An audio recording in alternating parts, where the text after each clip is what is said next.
akenshi cyane njyewe nk'impano yanjye abantu iri mu gusetsa.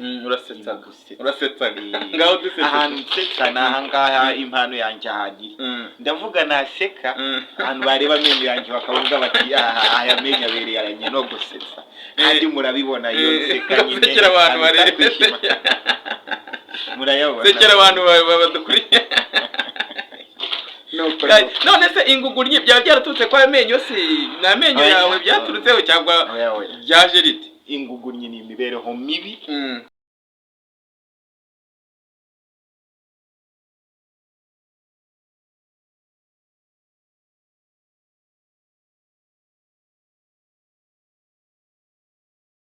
Yes, what's up my people, this can be TV nanone rero ni ya channel yanyu muyobora YouTube channel unyuraho ibiganiro umunsi ku munsi.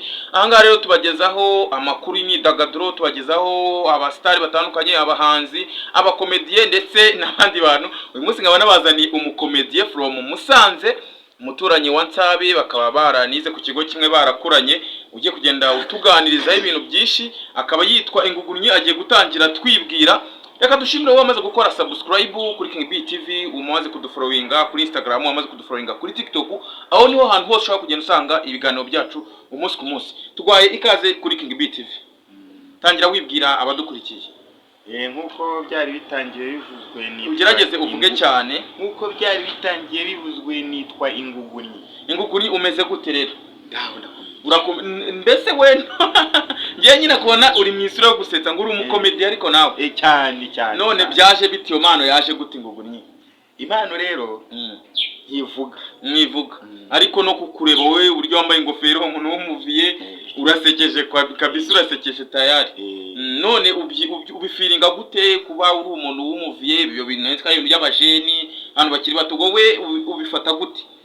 Ubundi rero iraza ukumva yakugezemo ariko noneho ntabwo uzi ikintu kikurimo nyine uza kumenya yuko ikurimo ukiye ahantu nk'aha gutya wahaca rimwe kabiri ukumva nko mu cyumweru abantu nka 20-50 baravuze bakeneye wawe kugira ngo tumumve.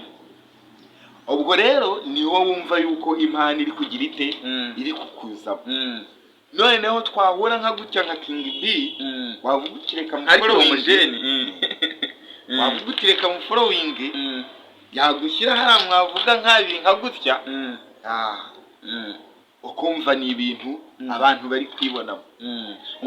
ngo wagiye ngo watembereye ibihugu, wagiye za Kenya, uri umuntu mu banyamusanze ngo niwe munyamusanze watembereye cyane isi. Byaje kugenda gute rero kugira ngo wibone uri mu gihugu cya Kenya? Se wahagira ubuzima bumeze gute? Byagenze bite?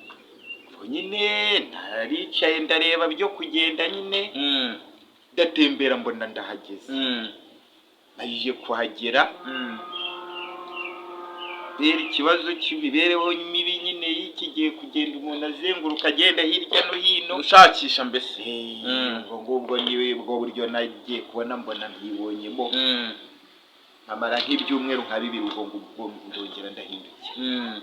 Dutangira abantu watubwiye ko hari amakuru uzi kuri Nsabi Eric uzwi ku izina rya Nsabi Comedy, ni umukinnyi wa comedy usanzwe uzwi mu Rwanda.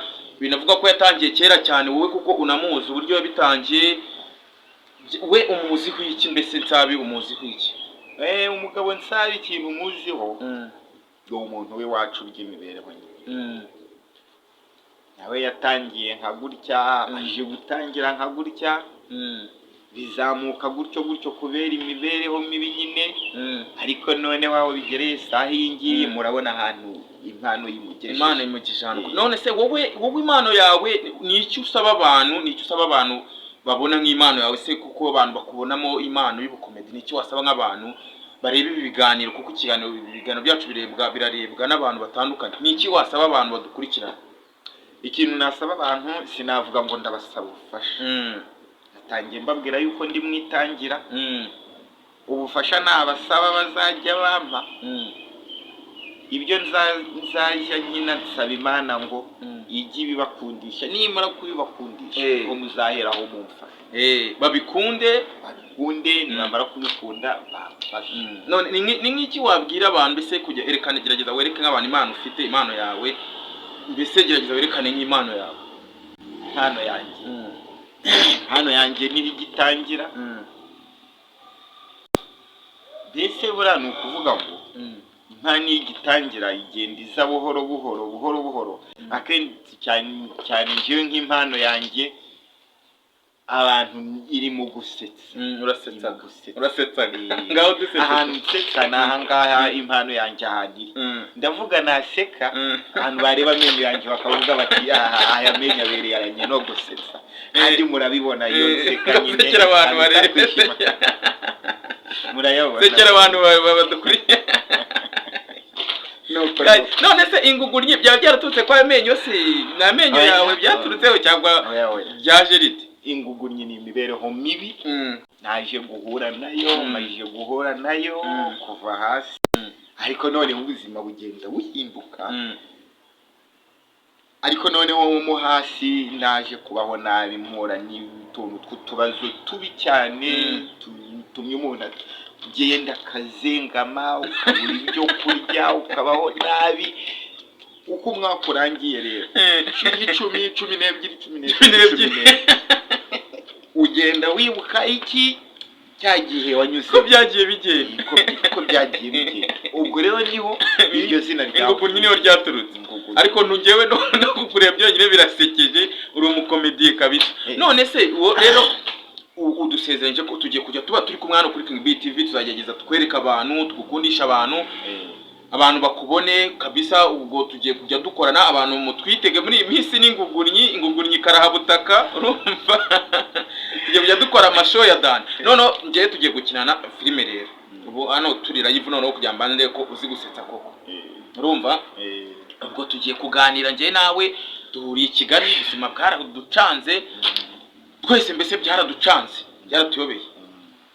turatangira, wowe ndaza umubwese byageze bite, umeze te. ubwo biraterwa no kuri mbone nawe urambwira kugira ngo tureke koko iyi niyo bita casting, tureke koko ushoboye gusetsa. turatangira rero.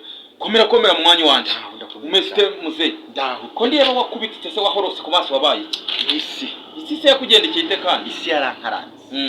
yagukaranze n'ikirungo se cyagukaranze n'amamesa? urebye birenze n'amamesa, birenze n'ubuto. byagenze ute rero? mbwira tunyure muri make. nabaye aho ngaho mbaho ngaho wowe uzi ukuntu ibintu bimeze. kugira ngo nkubwire yuko isi yankubise, namaze ibyumweru 2 ntarya. utarya? hari igihe ntawe ukabeshya, ukaba ukiriho se cyane. abagiye watunzwe se n'iki? natunzwe umwuka w'Imana cyane. ariko nawe uri murasetsa abeshya. ntabwo ari ugusetsa. ibyumweru birabi tubura pe utarya utangwa. ibihamya birahari. ni iki gihamya? birahari. ibihamya abantu bibereye ni ku baturanyi. ubwo nitongera gusubirana, ngo nzazana umuturanyi byabaye nyirizina bizi azabiguhamiriza. ko waba maze ibyumweru ngatarya? ibyumweru 2 ntarya. bazarabeshya. none se ni iki nagufasha nkubaka kanya? ikintu wamfasha mu bijyanye n'imirire, ukunda kurya iki? umisuti urumva ukunda kurya ishaka iki? ubundi ni ukuvuga ngo iyo umuntu asaba ntabwo ategeka. icyambere iki kibujya mu gifu cyose urakizi, cyo wampa cyose washikira. nakunze imivugire yawe, uburyo uvuga, uburyo useka, uburyo wishimye, nagukunze kabisa. urakoze rero. ingugurnyi karahabutaka. guys, nawe turabashimiye mwe ngaho sezera abafana mu kantu gasekeje, ubasezere ubabwire bajye banagukurikirana, kandi subscribe, banadufollowing kuri TikTok.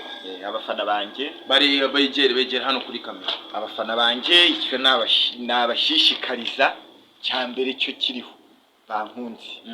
rukundo bankunzemo rero mbashishikariza kugira ngo bakomeze bankunde, bakurebe kandi bagukunda, bandebe bankunde. ibyiza biri imbere. ngaho basezere nko mu karimi k'icyongereza. good night. good night. good gasubiremo cyane bu. good night. good night ubwo bishatse kuvuga iki? bye bye. bye bye. ndabasezera. ubwo good night ushatse kuvuga mwirirwe. Good night ni kuvuga bye bye. Bye bye. None good morning ibyo Waramutse. Comment ça va? Ça va bien. Uyu umuntu ngo comment ça va ushatse kuvuga iki? Wiriwe. Wiriwe, comment ça va wiriwe? Wiriwe neza. Ni mu rwego ruri mu bwo? Gifaransa. Mu Gifaransa. Ubwo mbese uzi ni Gifaransa. Ngo basuhuze mu Giswahili. Mu Giswahili habari za asubuhi. Ubwo bivuze ngo mwaramutse neza. Nka saa sita. Saa sita byo.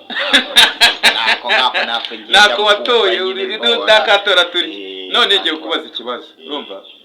Ari amafaranga n'ubwenge watora iki? Ari amafaranga n'ubwenge watora iki? Natora ubwenge. None se ubwenge wabumarisha iki? Ubwenge? Kuko kuba ngeze hano kuri iyi saha ntabwo ari amafaranga. Ni ubwenge. Ari amafaranga nta nubwo yenda mbagirwa. Nari kuyabona nka buri kintu nyamaze. Nkuko ngavuga ndavuga ni ngomba kushaka avuye mu maboko yanje, ariko byose mbikeshejwemo n'iki no kwisabira Imana iki ubwenge. Niyo mpamvu rero ntatora amafaranga, natora iki ubwenge.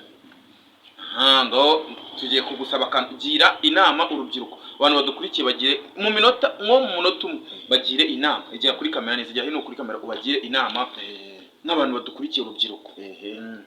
Inama urubyiruko narugira ndakomoza ku byo warumbajijeho.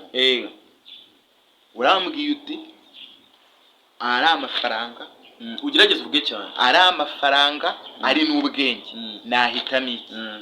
Ndabagira inama rero yo kuvuga ngo mu mahitamo yabo bajye bareba kure, badashukwa n'akantu gatoya nk'uko warumbwiye uti ari amafaranga ari n'ubwenge, wahitamo iki? Harimo abahita basubiza ngo ni amafaranga, ariko ntabwo ibyo bintu byashoboka.